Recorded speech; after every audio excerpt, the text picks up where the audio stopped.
Hi, it is 11:33 p.m. on December 30th. If you see a sudden upgrade in the quality of the video, that's because I'm recording this on my camera. My iPhone's storage is full. That's what happens every single time. I recorded 4 goddamn videos and now it's like I can't record anything. So it's okay. I have my camera, so I'm gonna record it on here until I figure this out. But it's a good thing because I can read stuff that I have written here. Not that there's a lot of stuff that I've written, but certain things that I wanted to talk about. I tried recording a really cool video in the morning today, but because of my storage I couldn't. But I do remember certain points that I made in that video that I'll be talking about in here right now. I journaled about something really cool and I just wanted to talk about that. I'm just gonna read it out. It was basically along the lines that I have posted on YouTube and I've also scheduled 2 videos, but I also want to create an Instagram account because I feel like that would help me grow exponentially and much better than YouTube, because I'm a YouTube girl through and through. I love YouTube. I will always love YouTube more than anything in the world because that's the one thing that I grew up on ever since I was 10-11 years old. So it's been well over a decade since I've been watching YouTube. YouTube is going to be my main priority. However, I do want to branch out and make the most of all the other platforms that I can. That includes Instagram, because that's just the truth. People have low attention spans, so they tend to connect more and much better there. What I said basically in this entry is that I know I'm supposed to make an Instagram, but I'm kind of fearful because I'm kind of scared of getting recognized. I don't want to be recognized. I just want to be a nobody. I want to be something to someone, but I don't want to be something to a bunch of people who don't even know me. And I think, again, just the whole fear of being perceived and the imposter syndrome sinking in. This is what I wrote. I'll start posting on Instagram too. I'll just use these clips and post them. I think I'm still kind of scared to post on Instagram. I admit it. Whatever I've written after this, I've underlined because it's really crucial. But I can either delay it by not taking action or just rip the band-aid off instantly, because the dream is not going anywhere. Might as well do it. The fear isn't also going anywhere. So what? Do I just sit and wait? Just keep one hand on your heart and do it. Just keeping it real with myself. It will feel agonizing and life might fall apart. But I'll be standing there with myself. I'll not be abandoning myself anymore. I can count on myself. I can do this. I have done it. So this one line, I can either delay it by not taking action or I can just rip the band-aid off, because the dream is not going anywhere. And I think that once you accept that this is something you want to do and this is who you are, it's just easier for you to take that step. And yes, there are a lot of back and forths that can happen, but at the same time, if you stick to it, the results are kind of guaranteed, if you think about it. I'm not going to delay it any further. I think that I'm just going to create my Instagram maybe tomorrow, which is 31st December. And I'm not a new year, new me kind of a person, which is also something I want to talk about after this. I'm very glad that I'm just continuing the process this time.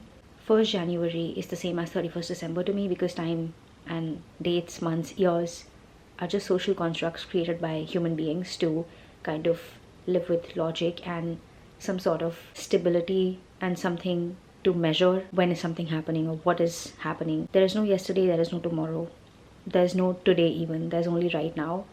So number 1 and number 31 just days. Doesn't really matter.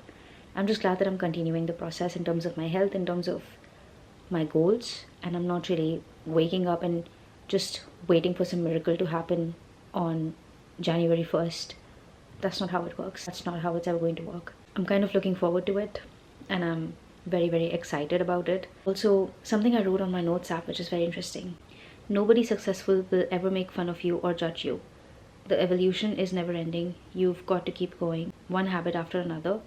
The suffering in a sense never ends, but one path makes it worth it, and one makes sure all you do is suffer. I went on a drive with my parents and it just occurred to me in the moment that truly someone who has seen adversity very closely, or someone who has been through a lot of criticism by people they know or they don't, or they've been in the public eye or whatever, just if let's say they're an entrepreneur and they have failed many times, they will never make fun of you for trying. A$AP Rocky says this really cool thing, right? That how can you make fun of someone for literally trying?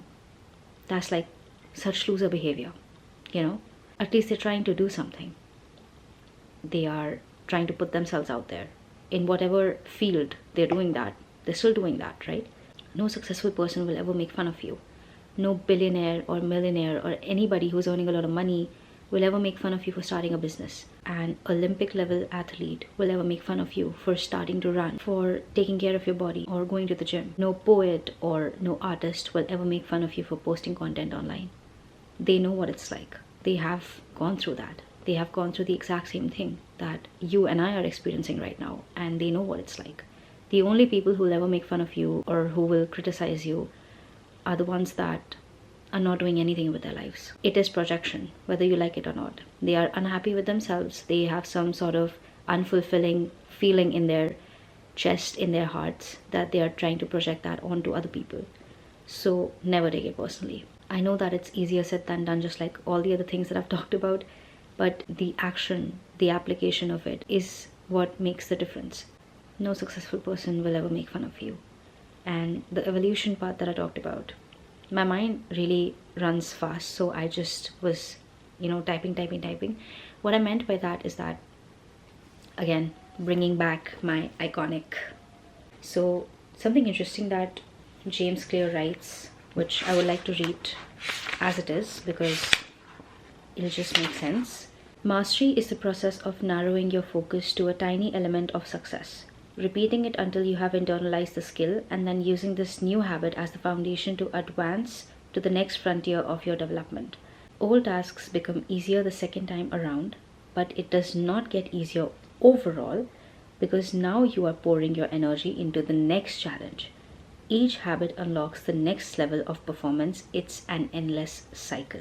After one habit has been mastered, you have to return to the effortful part of the work and begin building the next habit. I was always under the impression that, once I do this, it's perfect. Everything's just going to fall in line. Everything's just going to fall in place.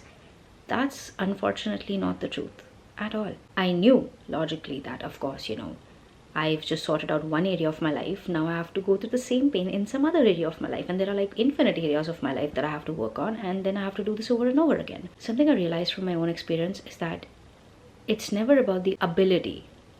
Nothing ever hinders our ability or that we are incapable to do it. It's just a matter of willingness. Do we want to do it? That's also not the right question. Are we willing to do it? Are we going to go that far to do it? Simply, am I going to do it? It's just a question of willingness. I know that going to the gym is going to help me lose weight. And I know that if I do it, it's going to happen for me because I'm no exception. But am I going to put in the work? Am I going to show up every single day? Am I going to show up on the days, especially on the days when I don't feel like showing up? Because those days are what make the difference. It's easy when life's easy. But are you willing to show up when life's hard? When circumstances are just pouring in and every single emotion, your boss shouts at you or something happens in your family, are you going to show up then? Because that's what's helping you build tolerance to it. Because it's never about ability. Does being sad hinder your ability to go to the gym? Of course not. So that means you have a choice. So are you going to act on that choice? Are you going to act on it? Are you going to go or not? That's the question. That's willingness. That's you exercising your free will, because every single time you don't choose to do what you're supposed to do, that's you exercising your free will. And you're casting a vote for the identity you don't want to reinforce. It's never ending. You kind of work on one area, the next thing comes around, and the next, and then the next, and then the next, and it's never ending. Suffering is constant. What isn't is your willingness to change. I'm pretty sure you might have heard of this one line that people keep talking about. Doing the work is hard. Not doing the work is also hard. Choose your hard. The simplest example, I keep talking about the gym because that comes easy to me. Going to the gym is hard. Staying out of shape is also hard. Pick your hard. Choose your hard. So either way you're going to suffer. It's asking yourself the right question. What am I willing to suffer for? Am I going to keep being the same person and suffer even though I know what the outcome is? Or am I going to do this, which is equally, if not more, aggravating and agonizing, but at least I'll get results here. That's what it's about. 2026 is around the corner. When this video goes up, I'm pretty sure it's already 2026. But I'm just grateful for all the lessons that I learned in this last 1 year. It has been a lot. And I'm very, very grateful for each and everything. I mean, without all of that, I would not be here. So, yeah.